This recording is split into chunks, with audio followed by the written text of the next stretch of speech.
Kalau Clarity Act ni lulus, ia akan jadi satu game changer yang terbesar dalam sejarah kripto. Tapi kalau gagal, market boleh jadi sangat berbeza daripada apa yang ramai jangkakan.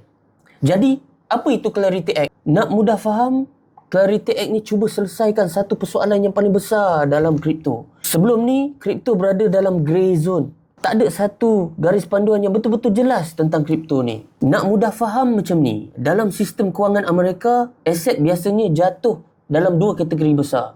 Sama ada ia dikawal selia macam saham ataupun sekuritis, ataupun ia adalah satu komuniti bebas seperti minyak ataupun emas. Masalah kripto sebelum ni ialah ia berada dekat tengah-tengah. Ada coin yang dianggap sebagai security, ada coin yang dianggap sebagai komuniti, dan banyak coin yang kita tak jelas status dia. Jadi Clarity Act ni cuba bagi status yang jelas untuk setiap kripto.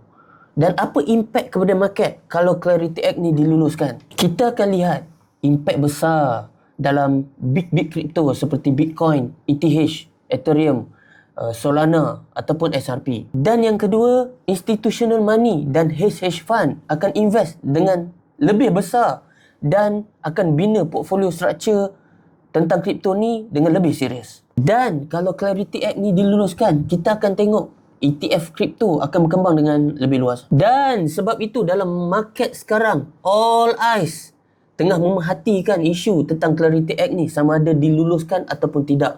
Dan kalau kita tengok pada Crypto Fear and Greed Index sekarang ni, dia berada pada level extreme fear. Dan soalan dia sekarang, market sedang price in approval ataupun rejection.